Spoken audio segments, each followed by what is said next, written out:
Hello and welcome to coverage of Grand Prix Nashville. I'm Marshall Sutcliffe in the booth with Brian David Marshall. We've also got Randy Bueller on the scene out in the feature match area. Prowling the sidelines. He is, yes. He's got a piece of paper and a pen, and we are about ready to start here. Yes, we are underway. Tom Martell on the left versus Sam Black. A real headliner matchup. And remember, this is team draft. This is a format where there's a lot of information about what your opponent's up to, what kind of cards they can have before you even sit down. And this is a pretty hilarious start for Tom Martell. It looks nice and clean, aggressive. He's got the turn 2-3 power teamer charger, but we're going to see that change pretty significantly as we move forward. He draws end hostilities off the top of his deck, but you mentioned it a minute ago, BDM.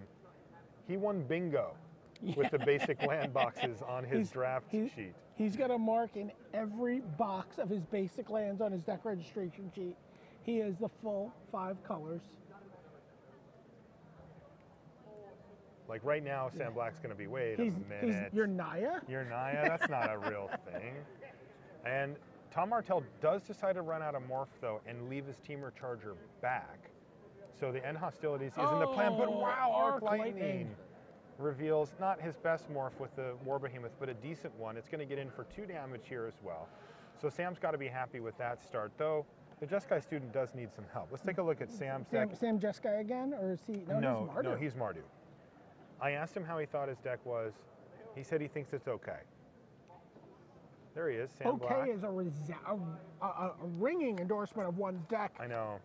At these last 2 tables, talking to the players, almost everyone kind of feels like uncomfortable with the deck. They've been playing these very powerful, hot, machines over the last 2 days. Honed weapons, in Team Sealed, and now they're, it's clunky. There's some hate drafting. It's been really interesting to see them make this adjustment, and you can tell they're just like, oh, this doesn't have an automatic transmission here. Right? But No. I don't know how to drive a stick. Okay. So another morph from Tom. He's got 1 million of them. First pick of the draft was Ghostfire Blade. It's a nice one. So when I talked to Tom, he said he just opened his packs in the wrong order. He said he was like red, white aggro, and then backed into like Dune Blast, End Hostilities, 5 color on accident. Tormented Voice for Tormented Voice, sure. For Sam. He's like, cool. Get my prowess on. And another student. Twin students here for Sam Black. He is looking to try to be as assertive as possible. He's doing a decent job of it. Not the savage beats, but a decent little clock here on Martell, who missed a land drop last turn and with 19 lands in his deck, can't find the 4th one somehow. Also doesn't have a morph this time. Maybe a kill shot. He's going to block. And that's okay. He says, take 1 damage, no problem. And there is a Mardu Rough Rider for Sam Black. Now things are different. And that is a land for Tom Martell, but ostensibly he can't do much here unless he does have a kill shot. Because that land's going to enter the battlefield tapped. It's a gain land. He's going to gain a life off of it. You might as well play it, Tom. Yeah. He does know it's coming. But the question is, how does he get around this Rough Rider? Because now his morph's not going to be able to block at all. Martell jumps back up to 16 life. And you got to like Sam Black's chances here with Martell stumbling on his mana. Interesting. He's going to attack, and Sam Black does not block. He's playing around Awaken the Bear, Ride Down. Could be anything, but Ride Down makes more sense just because if he had Awaken the Bear, he might keep it back. No, he's not going to be able to block anyway. So yeah, forced to attack really there is Tom Martell, as that creature's not doing anything anyway. Looks like he does have a kill shot in hand. Kill shot would be fantastic here. Yeah, kill shot would be really, really good. Jetson, please come to the main stage.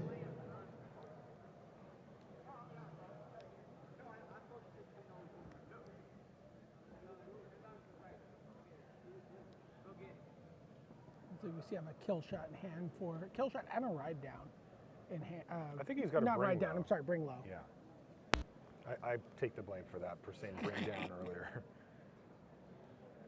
Yeah, he's also got a Sultai Scavenger and I believe an Obzon Falconer even? Is that what that other card was? Looks like it. Whoop, man down, we got him. Sam really trying to figure it out. Randy, do you have a little update for us there, or are you just hanging out? What do you got? Oh, sorry, big attack here. Yeah, Sam texted everybody, and he just kind of picks up his Mardu Rough Rider like, are you gonna kill shot this? But he didn't have it. No? Okay, so he does not have a kill shot, and Martell could be dead in short order here. If he hits a land, he's going to be in business. He has End Hostilities in hand. It needs to be untapped. He's got 6 tap lands in his deck, one of them on the battlefield, so 5 left, but he's running 19 lands in this deck, and he needs to find one. Let's see if Sam Black will continue to bolster his position, or if he will, or if he'll sniff it out and not do anything. Remember, Martell opened the End Hostilities. Sam has no clue that he has it outside of his own intuition here. Plays all right, he's playing right into Scavenger. it. Oh, Leaves Martell. 2 mana up for a trick. Martell needs to find an untapped land He's got here. 19 lands in his deck. No, don't think that was a land that would enter the back. That was definitely not a basic, so. Randy, what do you got? Jesse Hampton versus Pat Cox became Zergo racing against Ankle Shanker. Not a lot of blocking involved in those two. I like Zergo's chances there. Zergo was in fact the winner. Remove your blocker, remove your blocker. 3 hits from Zergo, and Jesse Hampton has the first game win on the board. You know, Jesse's also got Butcher of the Horde. Ooh. Yeah. His deck looked to be the only good Mardu one. drafter that at that table. Okay. And here's Bringlow on the morph. It's going to be Kintree Warden. Warden. That guy can't block. And Martell can't find that land. You can see he's got the stone face. Takes a look for that next one, but he's going to spare Sam the details here because look, he's got information to withhold here. Yeah. If he makes it look like, oh, I was 1 land away from probably, you know, then Sam goes, well, what would get him out of that spot? And End Hostilities is really about the only thing. Hello. Matt Severa is finding his blocks here, and it looks like Paulo is on the beatdown path with a Pine Walker, an Unyielding Krumar, and an Abomination of Godul. Of Godul, yeah. Good old Abomination. No, you're not. You can't pronounce it wrong to make a pun on it. All right, it looks like Rakshasa's Secret clears out the hands of Severa, who's at 3. That Russia battle would have been a nice one if he'd been able to hold on to it. Oh, he was setting up the game for that. And there's the War Shrieker with nothing else.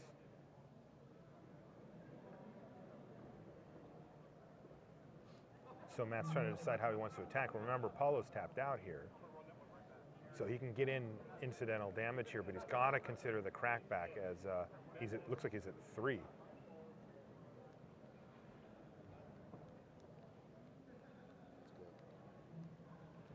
Okay, 3 it is.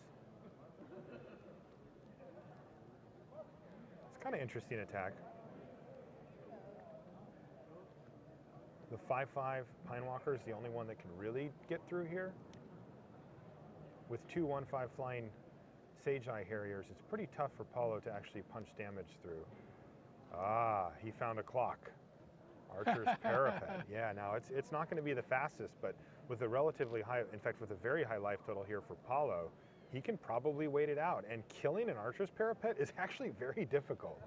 It doesn't get kill shotted. It doesn't get Smite the Monstrous. It doesn't even die to Aerostorm unless you get raid going. Yeah, you got to tussle. You got to tussle, which isn't hard, but still, like pretty it's quite easy resilient. for Matt Severa's deck to tussle. But Matt's going to have to top deck an answer to that thing, and he's got 3 turns to do it, or find a way to actually kill Paulo, which seems unlikely from this board state. Well, another Russia battle would go a long way. That would help a lot. That would also make the Parapet a non-factor as far as actually killing him, because he would gain so much life it would be 10 more turns or something. He does have 4 Russia battles in this deck. Oh, 4. So I talked to Matt, and he didn't mention that he had all 4, but he said he's short on 2 drops. But he's got tokens and Rush of Battles, and he's happy with that. He said he didn't pass any good cards. He's like, so what else could you ask from me? There's a Rush of Battle. And oh, he's got a goblin slide going. What? There's a goblin? Oh, it is a goblin slide. How did that happen? Didn't pass any I good guess you cards, have to didn't go draft deep. any good cards. I guess you have to go deep sometimes, but here he comes, rushing into battle, as it were, and he's considering just jamming with the whole team here. He could gain such a big chunk of life that he might not be dead on the crackback here.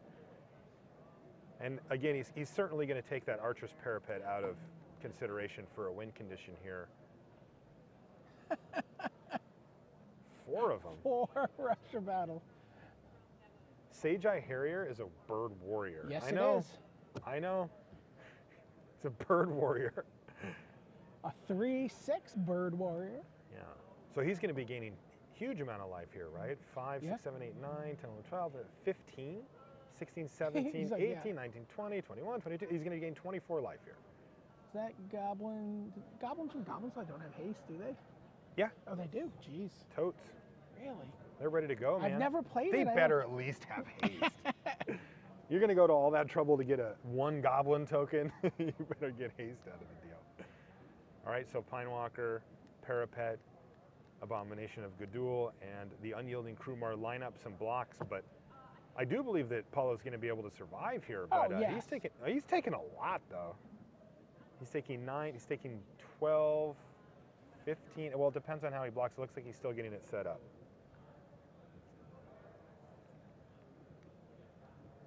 Right now, the Parapet's blocking a token because he doesn't want to lose it to the War Shrieker. Wow, Severa really leveraging the power of Rush of Battle here, and doing it correctly as well. Rush of Battle, turn all of them sideways. I left out the make a goblin token part of that sequence, but You know, just 2 turns ago, you know, Paulo, Rakshasa secreted Rush of Battle out of his opponents. He's like, oh, all right. cleared that one out. We dodged that bullet. Yeah, we're right back in it No. here. It's an automatic weapon. And right now, Paulo's doing the math. And it's not great news for you, Paulo. He also has 2 lands in hand, so he doesn't have much going on. He's going to give this Krumar first strike, just because why not? But might as well kill the warrior and leave your Krumar back. But let's see, 3, 6, 9, 10, 11, 12, 13, 14. And he's going to gain 21, I believe. I think the first one's going to die to first strike, so he won't get that life, but they're adding it up right now. But this is just a massive swing here. Gains 16. Paulo goes to 4. And Matt Severa jumps up to 19. He's like, I hope you don't think I'm Holy done. smokes. What a huge turn of events here. They essentially just swapped. Like situations, life totals, everything. Now Severa's got the clock with the Harriers in the air. He can ping away with it at 1 per turn, just like the Parapet would have done. And Paulo's the one who's on his back heels. Now he can crack back for a good amount here. He could get in for 11. The problem is he just can't leave himself too open to the crackback on the ground. And that that goblin slide is probably pretty annoying for him too. What did he draw? A Woolly Loxodon? It's decent. He's going to play it face up. Yeah, he is. So he cracked in for 5 and is passing a turn back to Severa, who is on no cards in hand. Just draws his card for the turn, so reasonable for Paulo to assume that he's not going to be up against something too crazy here. But here we go, start chipping away. And all right, so 3 turns later, Matt Severa will win this game if it all plays out the way it is so far. It looks like he just drew another Abomination. Oh, that would be a great draw for him. Oh no, Scout the Borders. Oh, it's Scout the Borders? Okay. All right. found some decent stuff. He found there was a Glacial Stalker, a Ruthless Ripper, Bellowing Saddle Brute. Bellowing Saddle Brute, probably the best as long as he can get it active, which he can. The Ruthless Ripper's kind of interesting as well, but doesn't really affect this board state in a great way. The 2 life could matter. There they are. You get a look at Sam Black versus Tom Martell on the back table. Little glimpse of Gaudenis' forehead there. Yeah, and that is the birthday boy himself, Shahar Shenhar on the left. It's apparently his 21st birthday today, BDM. Yeah. What a way to spend your birthday. In the semifinals with teammates. Yeah, but apparently, according to all sources, that means his small child luck is at an end. Looks like he's out to prove you wrong on that one. We'll see. Let's see if they win. Yeah. Right now, Paulo's really got his hands full. Matt Severa with that rush of battle has put Paulo in a pretty rough spot. But Paulo does have huge creatures, and he can actually chip away pretty reasonably here. He's doing a lot of conversation with He's trying to figure out how Martell. he can. He kept the Bellowing Saddle Brute, right? I didn't see. I assume. Yeah, he did.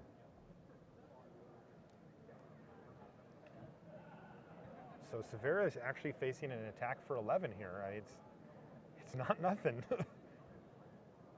He might have to start throwing tokens and War Shriekers in front of the Pine Walker. He's just going to try to make this last as long as possible. Randy, what do you got? Jesse Hampton's Mardu deck keeps on winning. Valley Dasher got in 4 times, and then Ankle Shanker had to block it. That's how bad Pat Cox's draw was. Best Valley Dasher ever. And then Zergo came down, and yeah, Pat Mulligan kept 5 land Ankle Shanker because that's better than 5. Go Valley Dash. Yeah. Wow. Meanwhile, Matt Nass had Flying Crane technique to take game 1. Okay. So they're now 1 game away from a spot in the finals. Okay. Thank you, Randy.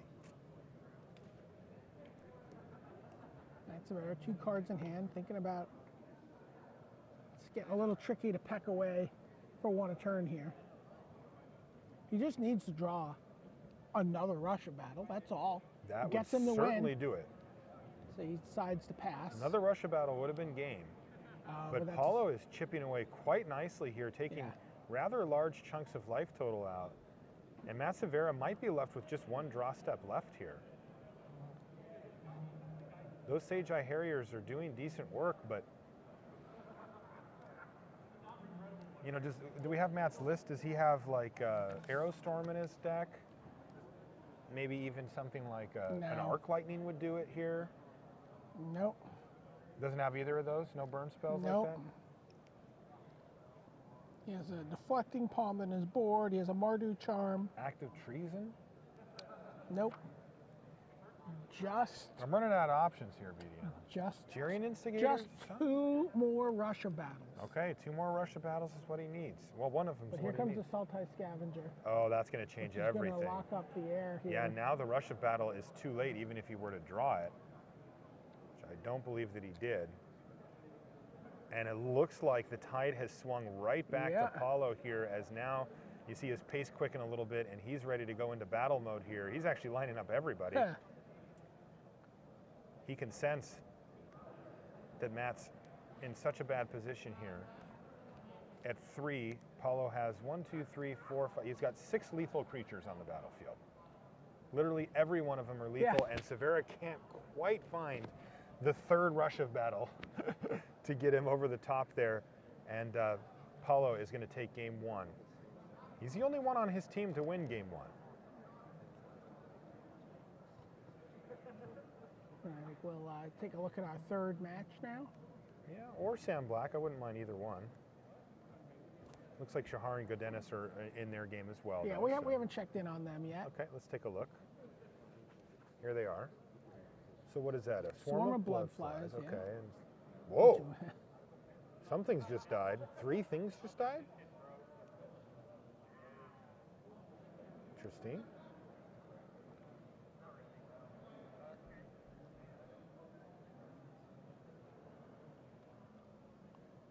Yeah, we came over for some kind of aftermath here. Yeah, it looks like a lot of creatures just went to the yard. There's Teamer Ascendancy for Gaudenis Vidugiris. You know, once it gets going, it looks pretty sweet, but the turn you take off to cast it, it's kind of miserable. Also, if you're behind, not a great magic card, decent, but it's definitely got issues. And there's a long shot squad, and it looks like Shahar is kind of curving out here. Yeah. Hits for 5 and then puts 5 more power up. Match up. So far, it looks like he's in a great spot to do just that. But Go's got 6 mana now and 3 cards in hand, so he's got to have something to work with. Shahar's at 17. Snowhorn Rider. Yep. Draw card. No. No. Perfectly acceptable. Shahar would gladly double block, put 3 more counters on his blood flies. It's become clear that the blood flies aren't going to get forced away this game unless Gaudenis top decks it. So, yeah. 3-turn clock right now with those blood flies. It's a big issue for Gaudenis. Seems like he's not in a great place to race either, so.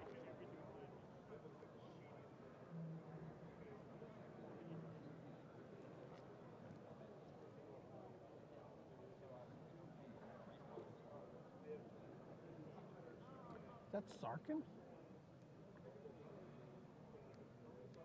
Yeah, it is. Okay, so we've got Sarkon. That's going to take down Long Shot Squad, and Blood Flies is going to go all the way up to 6/6 now. And the Smoke Teller can kill Sarkon. Though I found these positions really interesting because he can also just ignore Sarkon here. Like, he's way ahead in the race. Yeah. And Sarkon has a long way to go before it kills another creature. Like, what is he going to do? Just plus Sarkon on attack with it? Sure. Yeah. You know, if it changes your clock significantly, I think it's correct to just ignore Sarkon in that spot. Get the Planeswalker off the board. I disagree. I think that if you're trying to race and Sarkon's on 1, you can ignore him. Like, you kill your opponent in 2 turns, you take 8 from him, you don't care. As it turns out, Shahar also had, he had an extra creature anyway, so it didn't matter. All right, we're back on our first match, which is Tom Martell versus Sam Black. Sam, I mean, Tom is, does he not have black? Got everything else? He's got all the colors but 1. He's got Wooerg.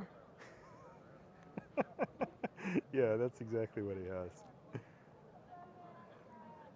And he's going to pass a turn back, but it looks like Sam Black has a pretty nice board state built out here with a Mardu Rough Rider leading the charge, Seeker of the Way, Jeskai Student, and Mardu Hateblade in tow. And a pair of morphs, but a ton of mana for Tom Martell. So this gets to be really interesting where Sam Black has to guess which morph to not make, be able to block. If he guesses wrong, he can end up trading his Rough Rider off in a spot where he'd rather keep it around. If he's got a removal spell as a backup plan, then he's golden. Interestingly, Sam Black's the one at 10 and not Tom Martell, it seems. Looks like the Mystic of the Hidden Way has been doing good work for Tom.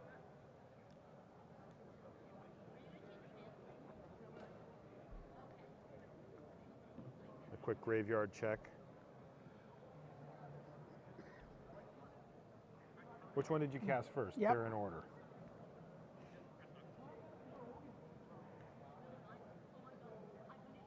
Murderous Cut. Kill 1, the other one can't block, attack with everybody. Gain 3 life. All right, so he's going for it. Sam Black just put the read down and said, I am going to bring down this morph.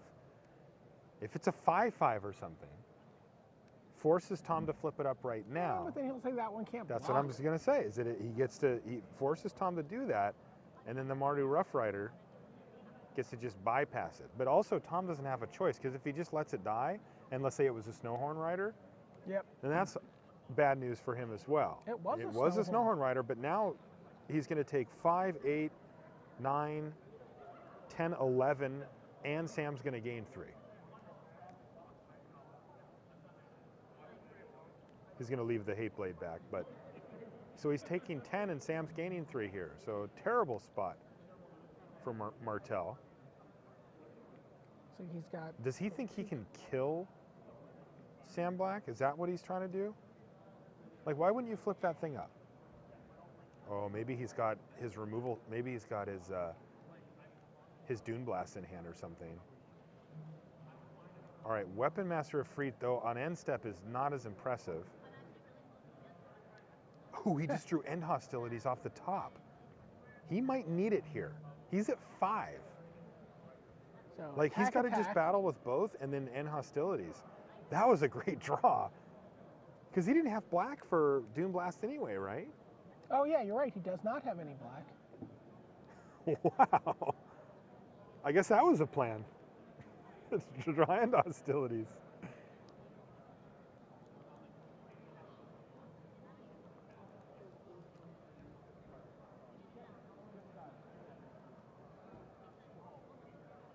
I mean, he just drew it, but to Sam, it's going to look like that's exactly what he was anticipating.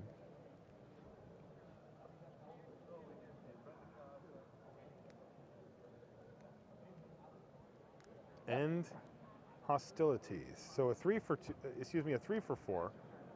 He does get it one card ahead, but more importantly, just gets himself out of a real bind there.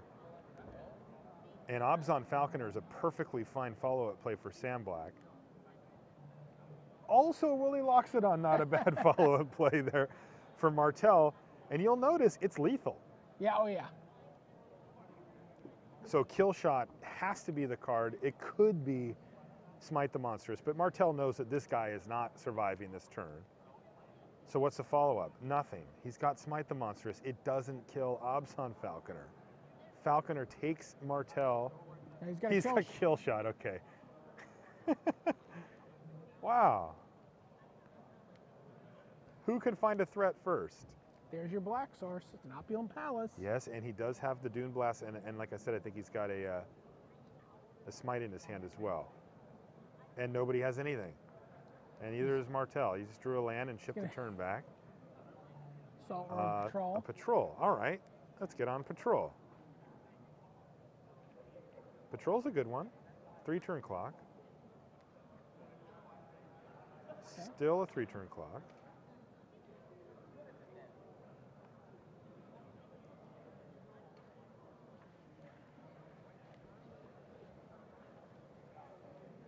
All right, so keeping it still to the same 3-turn clock, he's just going to deliver the damage over the course of 2 turns instead of 3 here.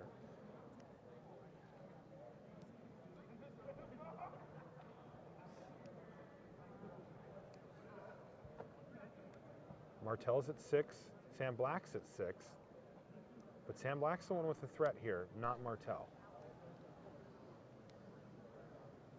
Is he going to have to just fire off that Dune Blast here? Just to 1-for-1 for Assault Road Patrol? Sam's not going to make it any bigger, so Smite the Monstrous is not going to apply here. Can Tom Martell afford to take 3 damage That here? is the Dune Blast in hand? It was, right? Yeah, Yeah. it's right there. Randy? So if I told you that Matt Nass played Jeskai Charm for +1/+1 and lifelink to knock his opponent from 15 to 8, what do you think his next play is? Flying Crane Technique. Flying Crane Technique. Obviously. Every time Jeskai Charm Wow. is +1/+1 for just damage, the Flying Crane Technique. So we're done. Oh, wow. So that's We it are over there? done. Matt Nass wins 2-0. Jesse Hampton wins 2-0. That's actually quite good news because the Abzan mirror match in the middle was still mired in game 1. Okay. All right, so we've had big happenings here, though. Arc Sam Lightning Black you. just won his match. Yeah. So Attack you for 3. in Arc the Lightning end, you. Martell did have to Dune Blast just to kill the one threat, but Sam Black had another one to back it up in the form of Unyielding Krumar and even the burn spell to finish him off right now. And Tom Martell's going to have to deal with an 0-2 loss there. He didn't love his deck, but was pretty close there. There were a lot of goblins in play here. There are indeed. I see a rush of battle in the graveyard for Matt Severa I see here. a Ponyback Brigade. I see Yeah, we're on Hordling Outburst. We're on Paulo Vitor, and there we go, Matt Yeah. Severa. So these goblins, I suppose, are being blocked. Is that what I'm seeing here? Should go to Shahar. You want to go to Shahar? I think we should. That's in game 3. That could determine the outcome of this match. Sure. Okay. Once they start playing, they're still sideboarding, shuffling up. So now Martell can devote his full attention to helping Hall of Famer Paulo Vitor Rosa figure out how to win his game.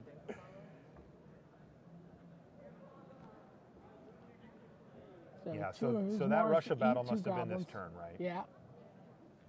Wow, and that's Severa with his Rush of Battle deck. The only time I've ever played Blinding Spray was against a deck almost the same as this, where I saw 3 Rush of Battles in the first game. Paulo's at 4. He's at 4, up a game. CDC's pet. CDC's pet attacks, untaps due to the Pine Walker's ability. Yes, it does. So he gets to gain a life. Gains a life. Okay, now there's a Necropolis Fiend. Oh, wow. Now, Necropolis Fiend is obviously great, but it's not necessarily amazing against a bunch of small tokens because he can only kill 1 per turn. He needs to mow down a whole bunch at once to really get himself clear because, you know, Russia battle. Russia battle kills him here.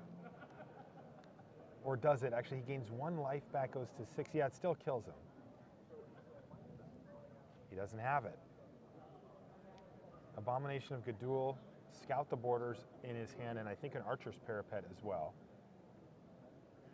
He cannot currently cast the Abomination, and he also might want to leave mana up to use his Necropolis Does he have any Fiend. cards left in his yard for the Necropolis Fiend? Do not know. I don't think he does. I see his library there, but he might have used them all up to get that Fiend on the table. I think he did, yeah. That does happen. It costs 9 mana, so yeah, you often have to... You had to remove 5 cards to play it. Yeah, you got to nuke your whole yard fairly often for that.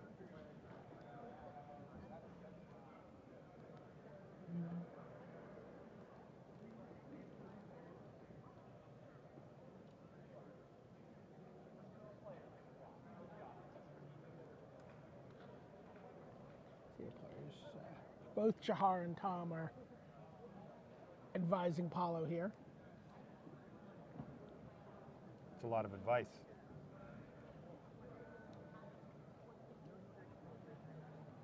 All 3 players on this team have won major events: World Champion, Pro Tour Champion, and Pro Tour Champion. Sam Black doesn't look that Scout concerned. the borders. Okay, there's a Sultai Flayer in that pile. And that could definitely matter as all of Paulo's creatures I like have. Highland Game here. I mean, the Flayer means that if any of Paulo's creatures die, they all have 4 toughness. Yeah. He's going to get himself a big life gain here. He does take the Flayer. They are unlikely to die. Okay. So the other game's getting started. Why don't we cut over to that? Go to that one? That could be the deciding match. Even if Paulo wins this, you know, this will be the match that's relevant here. Shahar, Shenhar, and Blood-soaked Gaudenis, Vidugiris. champions getting in the red zone. All right. Here. Super Sunday Series sealed. And again, the teamer ascendancy for Gaudenis is a little awkward here as he's under a lot of pressure. Shahar just went 1, 2, 3 on him. 1, 2, 3, and that blood-soaked champion never stops. No, Just never stops. will keep attacking. May as well have must attack every turn. It's probably going to anyway. And what? All right, well, the best that Gaudenis can come up with is just a face-down morph here. It's got haste, doesn't really matter, as he's behind. Yes. Cards like Teamer Ascendancy, great when you're ahead. Not so great when you're behind.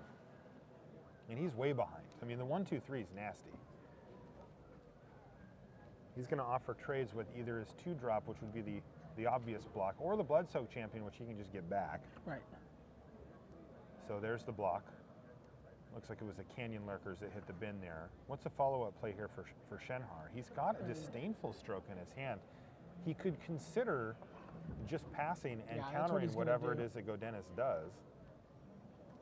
But Gaudenis can also just play like a morph or something. Oh, that's going to get snapped off.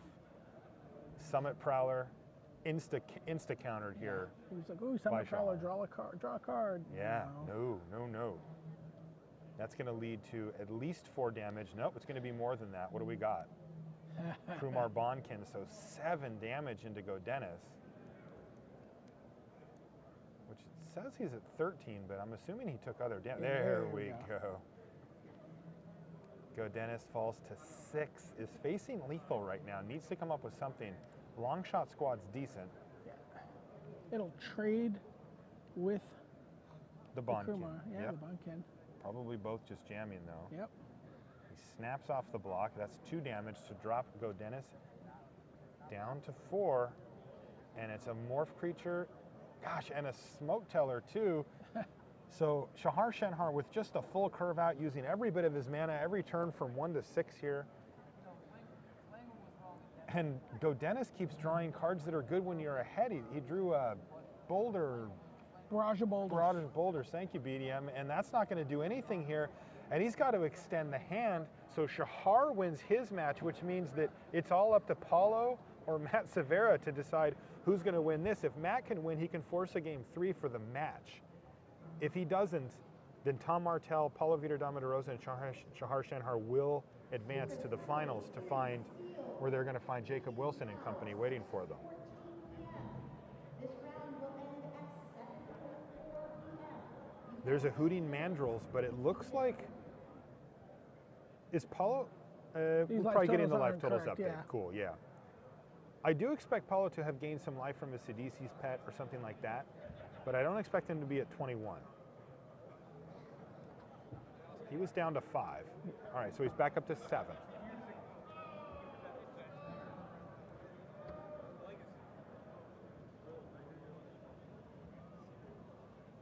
Severa still with a healthy amount of tokens on the battlefield here. And now he's got Sam Black and Gaudenis Vidugiris helping him out as well.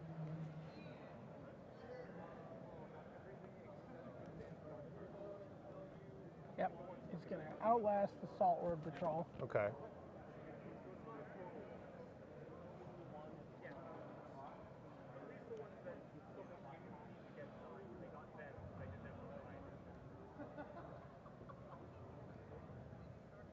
And there's the saddest Mardu Horde chief. Yeah.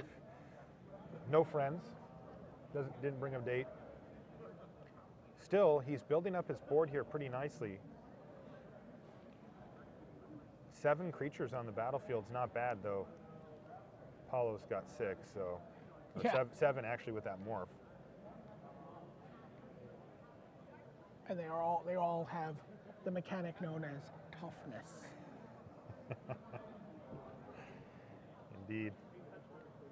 A lot of it too. Yeah. Look at that. 5 toughness, 4 toughness, 4 toughness, 4 toughness, 5 toughness. Another 5 there. All right, so Pinewalker and Sidisi's pet hit the red zone. Looks like the Swift Spear can just block the pet. Yeah, you can also double block the pet with your Mardu Horde Chiefs, Yeah. but he'll gain 5 life. But what? He'll gain 5 life. Oh, if he actually doesn't want it to die. Yeah. Sure.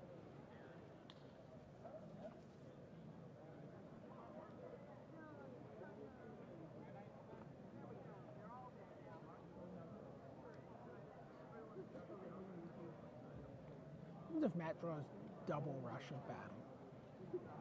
Just fires off 2 of He them. just fires off 2 in the same turn. I like the way you think. I don't know if it would win him the game here. He's got 6 blockers back, does Paul? Yeah. I mean, he does. It would get 1 creature through. I don't think for enough for lethal. It wouldn't even get that. Because the Necropolis Fiend would eat one of them. Oh, he's got a graveyard now? Yeah. Oh, yeah, you're right there. I see a scout the borders on top. So, yeah, the parapet's also going to be pecking away at Severa's life total here, too. Yeah, it feels like it's slipping away from Severa to me. You know, just looking at this board state and looking at the last few turns, he's going to need to come up with something pretty spectacular to get out of this mess. Round 9, Donnie.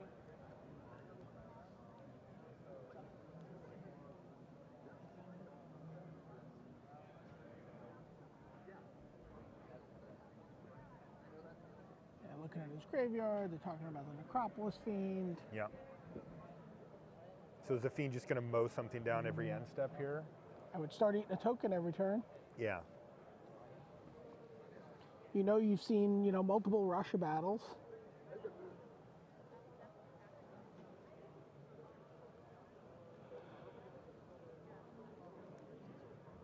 Sage Eye Harrier and level up a +1/+1 counter on my Salt Road Patrol.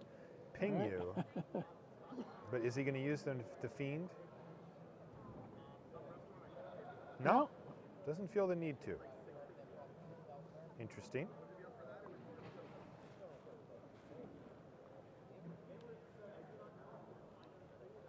All right, now he's got that morph with a bunch of mana, though. There's no actual blue mana for him here, and we did see an abomination Yeah, I of think good it's a duel from Krumar him. Bonkin. That one's a Krumar I Bonkin? think so, yeah. Okay. It's got another morph over there, too. Is he content to just attack with these two creatures every turn? It looks like it. This is going to block the Sidisi's Pet, and the 5 damage from the Pine Walker is going to get through, but Paulo's also going to jump up to 9 life now.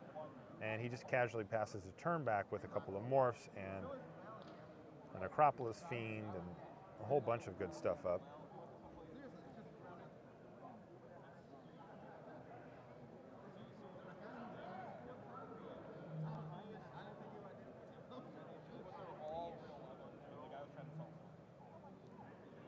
Pump the Salt Road Patrol again here. Looks like it. I see a lot of hands flashing in the screen from Gaudenis Vidugiris' side of the table, so Trying to get it big enough to eat a Pine Walker. there we go. Look at that Whispering. Look at Sam Black.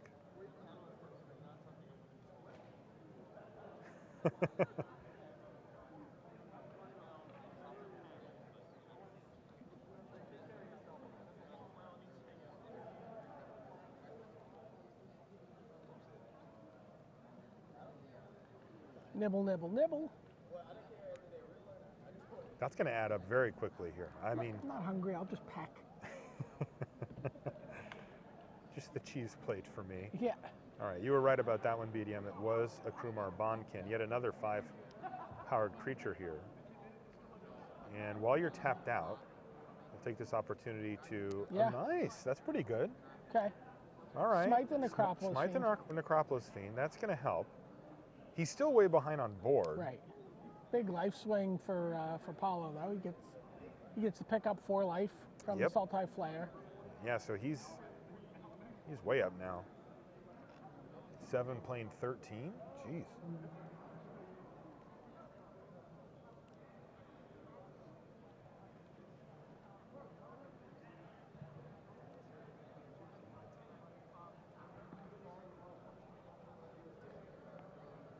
We know that the team of Matt Nass, Jacob Wilson, and Jesse Hampton has already won. They're Waits- waiting. They're waiting. Got to do a redraft.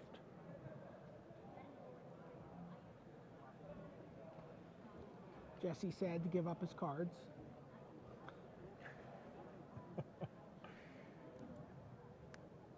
Okay, so Paulo's got a Tuskguard Captain now to the add of the board. Did he not attack? He did not.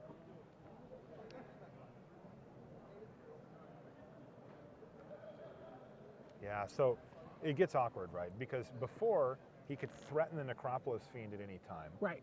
And make blocking impossible for Matt Severa, right? We were talking about, well, maybe you double block, but then he gains life. Oh, Also, yeah. the Fiend interferes and make it so that he has to overcommit. And now he doesn't have that tool anymore. So Paulo's just like, yeah, go. All right. Did Severa find an... Yeah, he did. Get in with the Harrier. But, Harrier and Archer's Parapet are yeah, nothing like in the the duel. Nothing like the fight between Parapet and Harrier.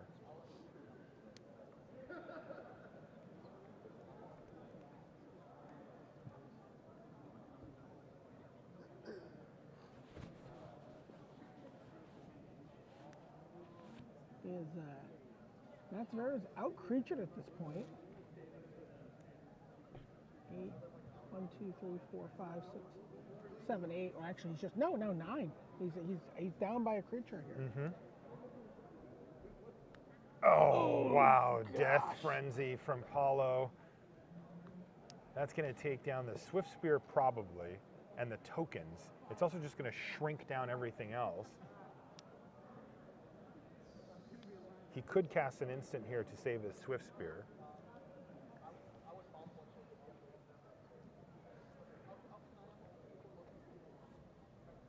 Tom Martell whispering in the ear of Paulo as well.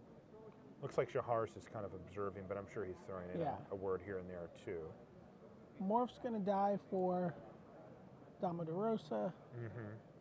3 tokens and maybe a Swift Spear. Paulo's going to go up to 17 here. Yeah. And he's really just clearing out the path, right? Yeah. I mean, he probably, yeah, he can actually just attack with a bunch of stuff this turn too, even Yeah, though it's except all everything's shrunk going to down. be shrunk down. Yeah. So what? Like, this will leave Matt Severa with no power, right? Or maybe just like 1 Salt Road Patrol at 2 or something like that, but he could probably kill him.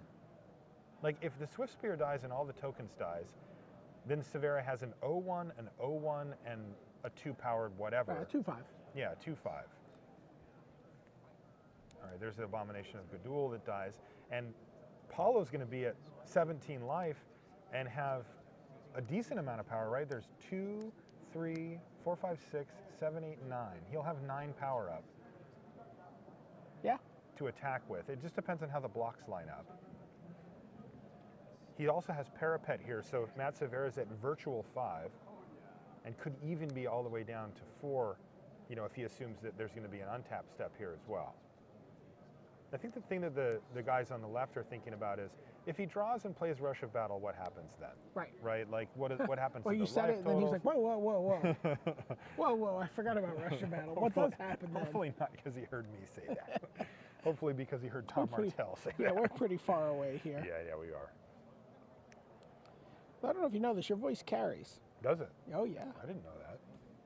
Oh, no, that's me. I was going to say, when BDM tells you your voice carries, it's like, oh, man. So Sultai Flare stays home. Oh, no. He's ambivalent. They're looking at all possible iterations.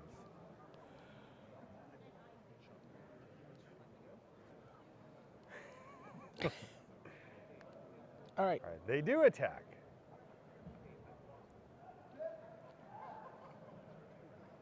And I think that's a Mardu Charm. Mardu Charm it is. So what is he going to do with it? Make 2 1/1 first strikers? Right? Yeah. Okay. This could get interesting. Those get to eat something. Like, they can take down the Hooting Mandrills. They can take down the Flare. Right. Actually, they can just take down any of them. Right. And One of them can kill the Krumar Bonkin. Right. I think what they're telling you is put one in front of the Krumar Bonkin, and then put Salt Road Patrol and the other one in front of the Sultai Walker? Flare. Oh, the Flare? Yeah. Maybe the Walker. They can kill the Walker that way, right? That's 3. Get the Walker off the table. The Flare is annoying, but Paulo's at 17. Like, they can squabble with that at this point. Okay, now this gets interesting. Mardu Charm.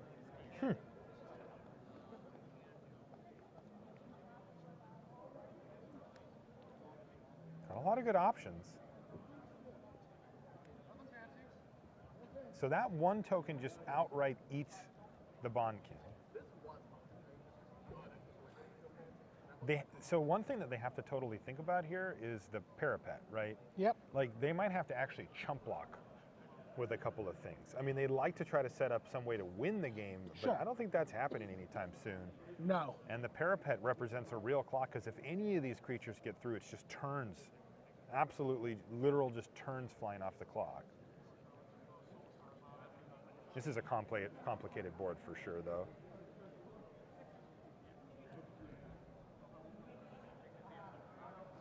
It's a 1/2 Sultai Flare, a 2/2 Hooting Mandrills, a 3/3 Pine Walker, a 2/1 Krumar Bonkin.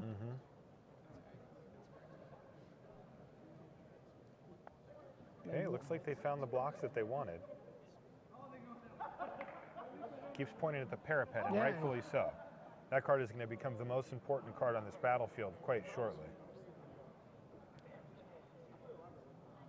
I'm sure that Matt Severa is playing to try to put himself in the best possible scenario if he draws a Rush of Battle here. Like, he wants to untap, find a Rush of Battle, and be able to get in for a whole bunch and gain a ton of life and make that parapet useless. I don't think he can get in and kill Paulo from here, but Right.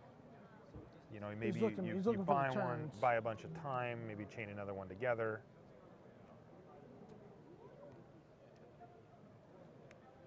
Okay, so that leaves Severa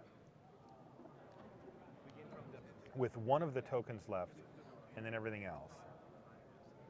And it puts Paulo to 20. Wow. So right back where he started. And what does Severa find on the top of his deck waiting for him? What got him up to 20?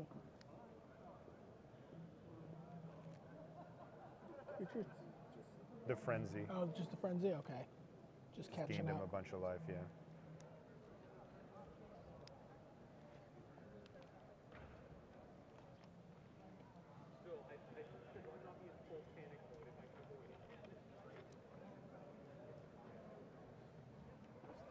Has a land in his hand and one spell.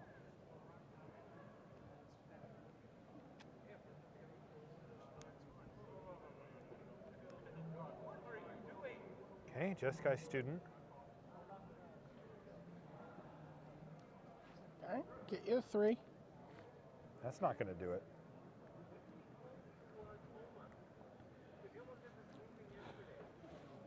This one's ticking down very quickly, and Paulo Vitor is on the good end of this particular clock. We've seen that switch places pretty quickly, but right now PV is definitely set to win this game, and if he does, he will close out the match and put his team into the finals. Yeah, Matt Severa somehow wins this game. They still have to win another one on top of Absolutely. it. Seems like a tough matchup for Severa, too. All the toughness and life gain from Paulo Vitor Rosa against your Russia battle deck. Yeah, Just there may have been a couple windows where if he had 2 Russia battles, he back to back. he could have like Sure. mopped up the board a little bit. And, Yeah, I mean, there's draws he has that can beat it, no problem. But if it gets to this stage of the game, how the heck does he beat this? Like Sidisi's pet. It's just topside. Death Frenzy. Death Frenzy Ugh. is yuck. I wonder if he's main decking the Death Frenzy. Yeah, absolutely.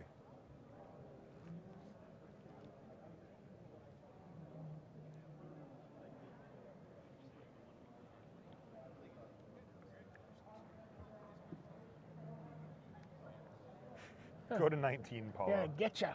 Had enough. Had enough of you being at 20, sir. What's the follow-up? Amorph.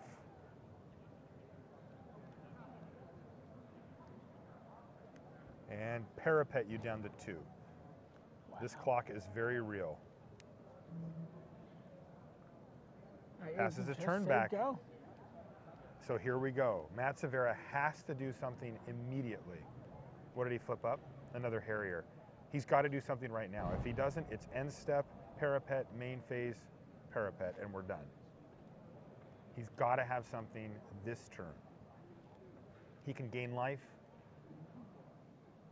He can take him from 19 to 0 to get out of it. He can kill the parapet somehow. None of these are great options. Instead, drops Paulo to 18. And this is down to 1. Untap. Why give him a draw step? Activate this. And that's going to do it. Paulo Vitor Rosa earns the victory for his team and puts them into the finals against Jacob Wilson, Jesse Hampton. Oh, you can see it right here. Yeah. And Matt Nass.